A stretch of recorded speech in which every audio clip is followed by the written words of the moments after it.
80,000% APY. How?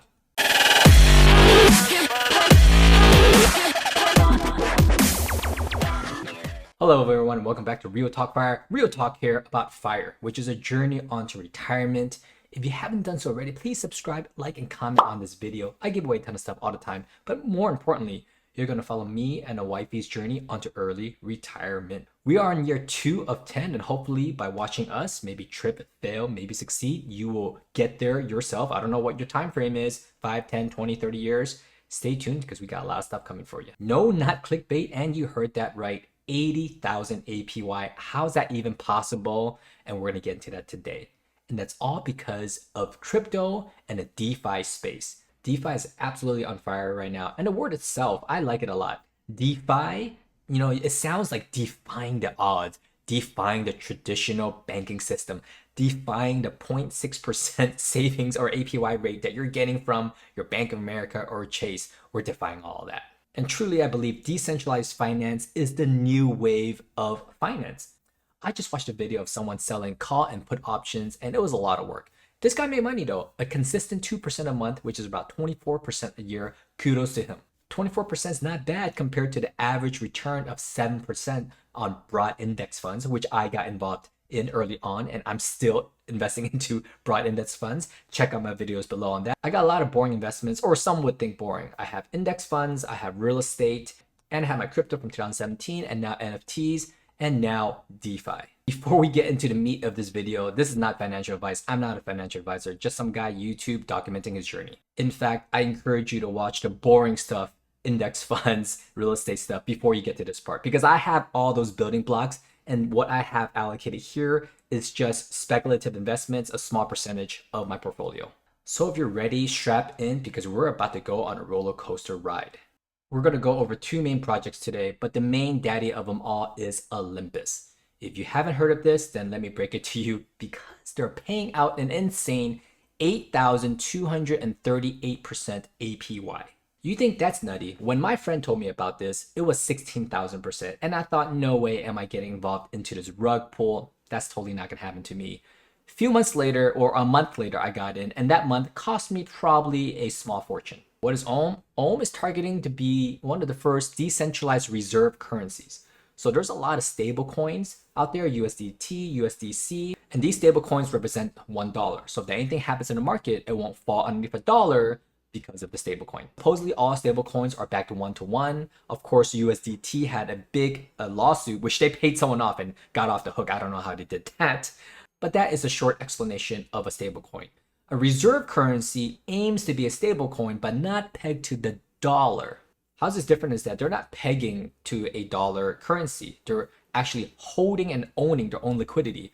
So they own DAI, which is stablecoin, yes, but they own it. And they own Ethereum, they own Frax, they have a couple of different reserve currencies in the treasury, and they're adding more every single day. Well, cool thing is that the DAO, which is the decentralized anonymous organization, is making the decisions of what is being held in the treasury. If you go on the website, very simple graph that explains how it works. You provide liquidity, and in terms of bonds, they call it, other projects call it minting, and they'll give you 1 OHM. And then with the premium that you paid for the OHM, they'll take that liquidity and use it to grow the treasury. They'll give you a 1-to-1 backing, and they'll take the rest of the money to grow the treasury and then give the interest in for the people who gets the 8,000% APY. And this all works mathematically because as long as they have enough people bonding, then they have enough to pay out the APY depending on the valuation or the market price of the time, whatever you're looking at this. The reason pricing is high is because most people are staking it to get the APY, and then when there's less supply, more demand, prices goes up. They call this sustainable staking, and on the graph, which I'll show you later, they said that this can go on for another 300 days at 8,000% APY, which I don't know how that's going to happen. That's pretty crazy. Here is sort of their mission statement. Stablecoins are vulnerable to inflationary prices, meaning your $1 is worth less and less, which just came out, 2 days ago, that inflation this year is 6%. So your dollar is not worth $1, it's worth 94 cents nowadays.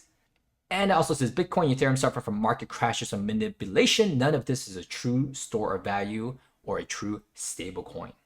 How's Olympus different? I guess they act like a mutual bond or index fund where they have a basket of treasuries or assets that yield income. If you really want to look into it, they have all of that on the public blockchain that you can see what's in the treasury. You can see that the treasury grew from August 5 million to September 100 million. I believe they started their protocol in April or May. Someone checked me on that.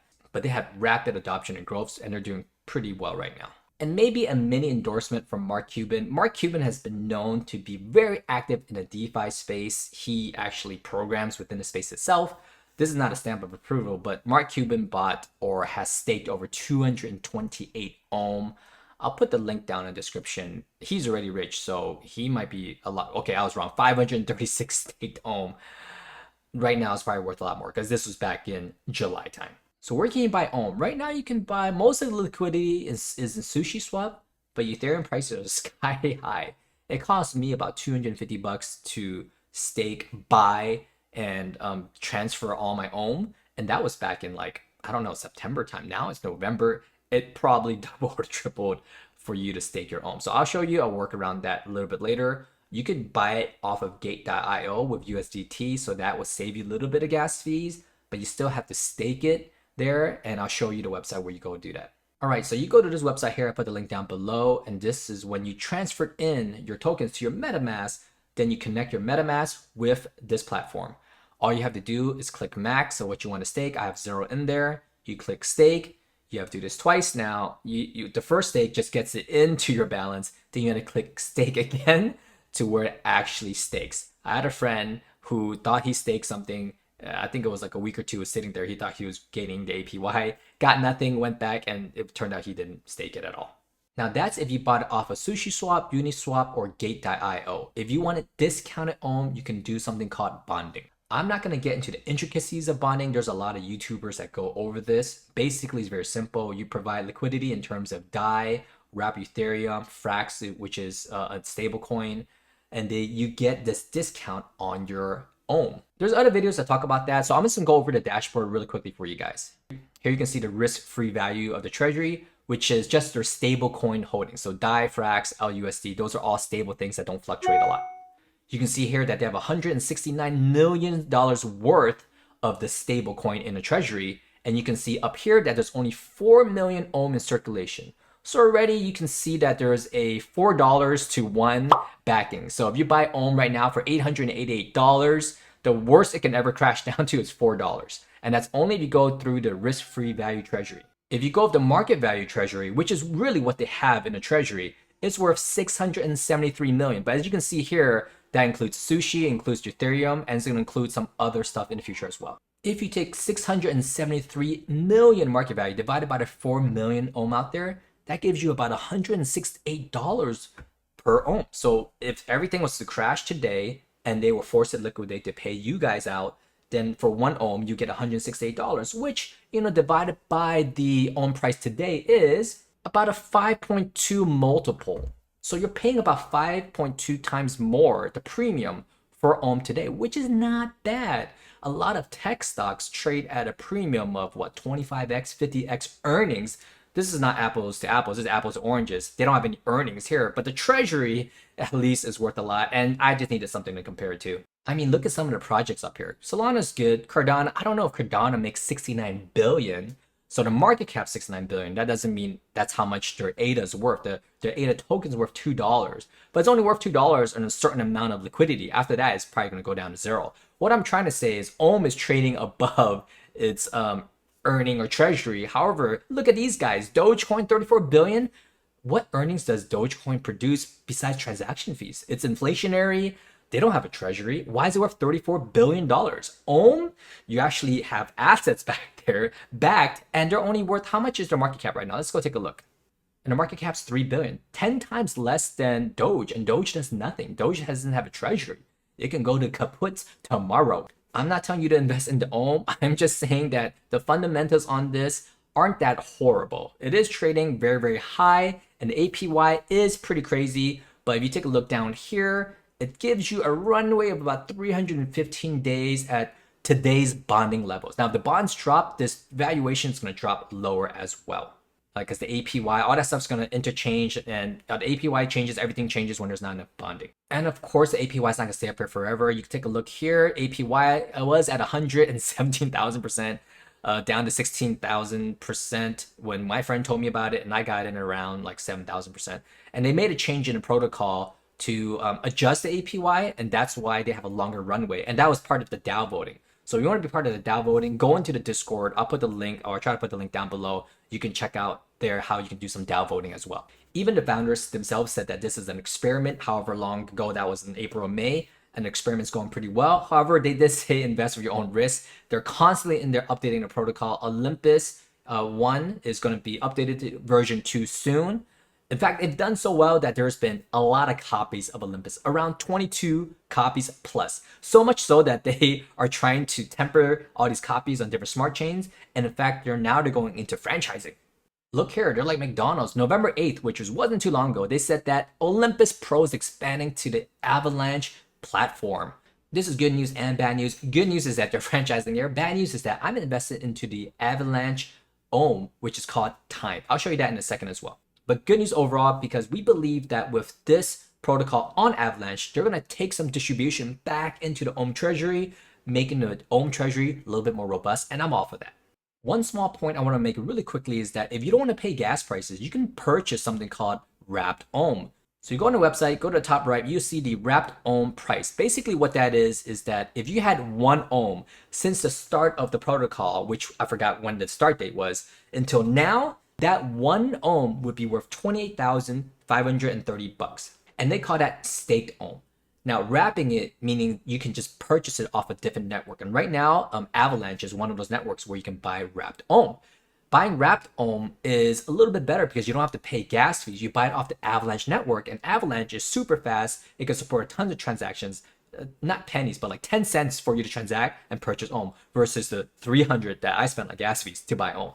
If you want to buy wrap stake OHM, the only place right now is Trader Joe's. You go on CoinMarketCap, it'll tell you you need some USDC. Well, it's not really USDC. You need some AVAX USDC, but you can buy with AVAX. And I did some the other day. And what that allows you to do is you're just buying the entire OHM and it rebases inside itself. What I mean by rebase is that the reward payout, it usually happens every 4 to 8 hours. I believe it's 8 hours. Don't quote me on that. I know time is 8 hours. OHM it's probably 4 to 8 hours. So there's rebasing if you own OHM or staked OHM meaning just you stake the OHM, it happens within the protocol itself. However, if you buy wrapped stake OHM, that just means that you're just buying the staked OHM already. So it doesn't calculate as income, just as capital gains, meaning that you're not getting those airdrops of extra APY into your token because you're not really owning a token. You're owning like an index of the actual stake OHM. So whether you own 0.5, 0.2, 0.1, whatever you pay for it, you just buy one for $28,000, then that rebasing, as it grows, that valuation will grow. Not inside your token, but the valuation will grow on this dashboard. So in this dashboard, it'll track the price. So you're really just tracking the price of that one stake OHM. And then when you cash out, you just cash out whatever the price of that rebase is at that time. And that would depend on how much OHM is at that price in terms of pricing. If price is high, that'll be worth more. If OHM price is low, then it'll be worth less. Because remember, it's 1 OHM from its origination date, which I forgot when the date was, until present day, or whenever you sell it. That's what the price of that rebased OHM is going to be. Hopefully I didn't confuse you there. Hopefully I saved you some gas money. On to the fun part. Someone in the community made a OHM calculator where if you put in, let's just say you had 1 OHM, bam, and you use a live price, which is, whatever the price is right now, you can see your ROI. And anywhere that is blue, you can change it. So if you're trying to make $1 million, right, it'll take you 577 days. Granted, the APY stays at, the 8,358%, whatever it is. This you can probably change as well. Let's just say you're looking to make your cost basis back. So you put in 900, to make 900 back is about 1,800. So you get 100% return and still have 1 OHM in there in 57 days, about a month and a half. And I've been in it almost for a month and a half, and I can vouch that this is almost true. Using 1 OHM as an example here, we use a live price, and you could put in a manual price of what you think is going to be. Let's say you think it's going to be 10,000, then I'll change all the numbers. But you have to uncheck this. Once I uncheck it, bam, all the numbers change. But let's just check it. So we go back to the original 896, right? So 896 current worth. Your daily ROI with today's price would be 1.22% a day. We talked about the 0.6% savings rate of, your Discover Bank, your Chase Bank, your Wells Fargo Bank. You're getting 1.22% on your OHM stake a day. Now, this is why the new generation, Gen Z probably, is going to go towards DeFi, staking, DeFi lending, DeFi yield farming, DeFi pool. You name it, staking will be the new word for the new generation. APY, earning interest on your money, might not exist anymore in the future for these kids. If you want safer returns, I'll go through that in another video. Crypto.com is giving you 14%. BlockFi is giving you 9%. Coinbase is giving you certain percentages. These are a little bit safer. What I'm talking about here is like the wild, wild west. Experimental, because we don't know if it's going to work out in the long term. These are all just trials and errors. But you know what? Take some swings at home runs sometimes with little bits of money, little bit of money. Okay, back to the spreadsheet. Weekly ROI 8%, monthly 44%, yearly 8,358%. Let's see what that equates to in terms of how much ohm you're going to get and how much money is going to be worth. We go over here, we can see that in 1 day's time, you make a very little, 1 week's time, little bit, months. But in 1 year's time, you'll make $75,000 if you just had 1 ohm. The question is, will this ROI hold up for the whole year? I don't believe so. It might drop to like 400%. We see that in different chains like Osmosis and different other staking mechanisms. But even at that rate, you're making money. That's still better. That's still 400% on your money. But we're all crossing our fingers that it holds, 8,000. Let's say you only want to hold it to March. You can see how much you're going to have by then. Let's say you want to make $2,000 a week, and it'll show you how many days it would take you to get there with today's APY. Now that target always changes, always moves. So you had to come in here and update it all the time. You can see down here that this guy has it for not only ohm, but time, climate, gyro. These are just forks of ohm. We're going to get into time really, really quickly because their APY is a lot crazier. This should only be 1% of your crypto allocation, which should only be, 10 to 20% of your total allocation. So, just 1 ohm. Don't throw your bank at this. Hey, this is not financial advice. This is very risky stuff. But you put 1 ohm in, take out your cost basis after you get 100% return and just let it ride and let's see where it goes. That's a good experiment because you would have won that experiment because you already got your cost basis back. So I'm going to let you guys know when I get my cost basis back, which should be in about, I think, another like 14 days, then I'm gonna let the rest ride forever. Do as I say, don't do as I do. So I felt a little bit of FOMO because when my friend told me about this, it was 16,000 APY and I got in at 8,000. I know, a little bit late. When I saw the Avalanche derivative or fork of Ohm, before they announced the Olympus Pro, I got into Time. Time was the fork of Ohm, and they got approval from the developers to fork Ohm into what we call Time. And Time is basically falling down a rabbit hole, literally, because you're going to Alice in Wonderland. Can you take a look at that cat in his grid? If that doesn't scream, I'm taking all your money and running away with it, then join me and put a little bit of money into Time because this is straight up gambling now, guys. Straight gambling. Once again, not financial advice, but it's super cool, super funny as well. Really, only money that you can lose, really. But look at the APY. It's at around 79,000 APY currently. Yes, you saw that correctly, 79,000 APY. The treasury balance is not too far behind that of Ohm. How long can they hold this? And the answer is not long at all, not long at all. The dashboard says current runway is 410 days. I don't know if that's true. That's just the data. There's much smarter people out there running the back end of these things. And if you go into the Discord, there's really, really smart people breaking it all down for you every single day as well. Time says they are a little bit different than Ohm because they're not bonding, they're minting because they're actually minting tokens and value. So they have a different terminology. They are trying to do different things as well. Ohm to me is just leaps and bounds ahead of everyone else. They have so many different bonding partnerships and platforms, and they just have so much going on. However, Time could give it a run for its money, literally. I got in at Time around $7,000. It's been a roller coaster up and down since that time, but the APY stayed relatively the same. I've only been in it for a little bit less than a month, and I'm close to 100% return already. So I'm going to keep you posted on my experiment.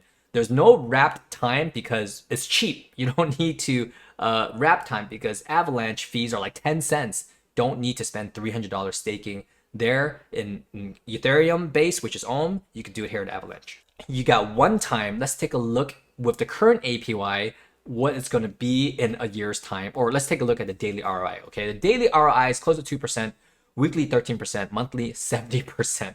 This ROI really turns me away from, the traditional 0.6% that I'm getting. It also turns me away a little bit from, crypto.com offering 14% or even BlockFi offering 9% because I'm like, you know what? I could get 13% a week. Why would I put it in BlockFi? However, this is very risque. This APY is just an experiment.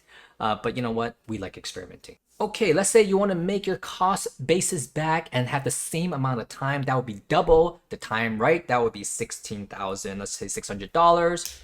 That means you need to wait 39 days until you can get 100% return. Take out your cost basis. Granted that the price stays at this price, it could go up actually. If you look at the time chart, it's consistently gone up. It hasn't experienced a big dip yet. OHM has experienced a big dip, so it got a little battle tested in I think the March time and April times when it dripped really low and it came back up. If you had one time, then after a week you have a little bit more, a month you'll have close to double, and in a year's time you have $5 million.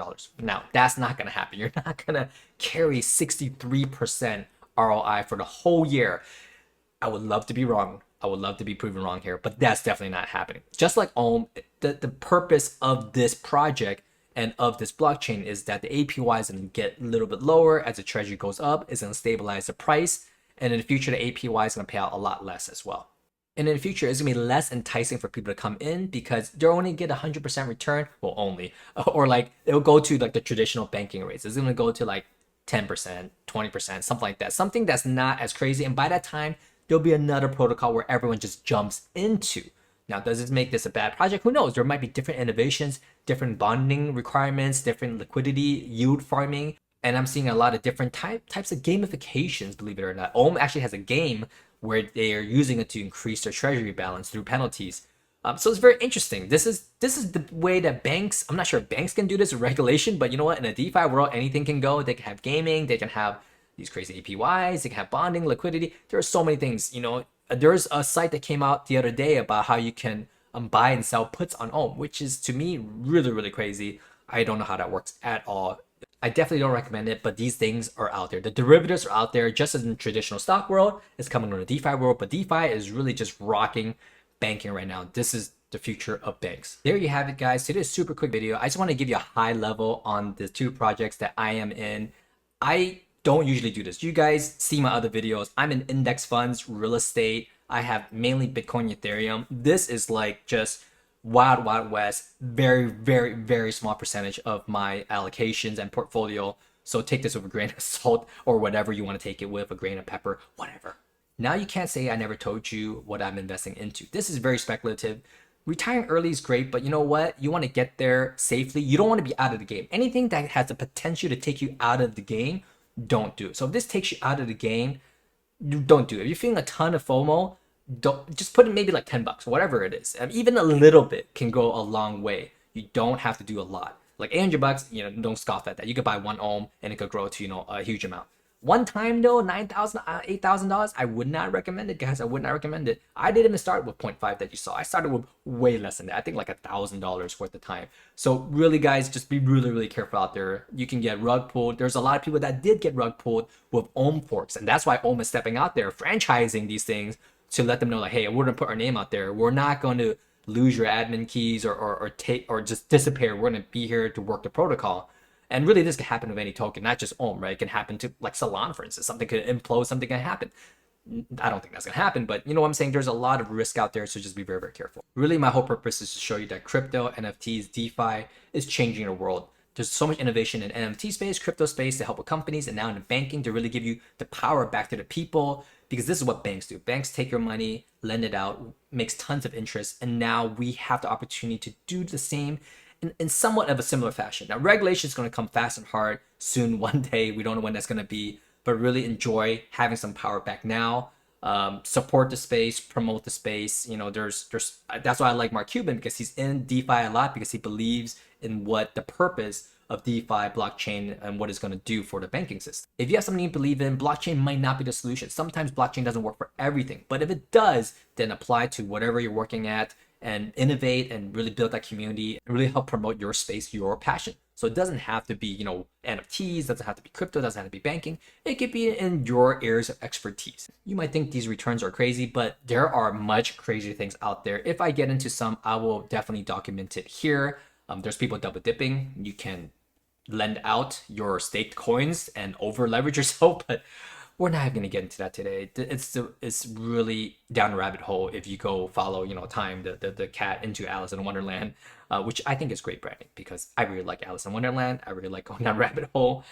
So I hope that Time does really well. What I'm saying is stay safe out there, come back to the real world sometimes, invest into some index funds like I do, invest into some real estate, take advantage of the historically low interest rates out there, get yourself some property because you know inflation's hit 6% this week, and something that rides inflation is real estate. So definitely, if you can, invest into some real estate. And that gives me a great idea because this next week I'm flying down to Los Angeles. I'll be hanging out with my friend who owns 300 properties in Los Angeles. Maybe we could get an interview with him. If so, then we have some traditional finance, his take on DeFi, his take on blockchain, because he's actually an econ professor. I thought it'd be great to have him on the show. So I'm going to try to work that in, guys. Stay subscribed, stay liking, stay commenting the video, stay healthy, and as always, stay fire. I'll catch you on the next one. Peace.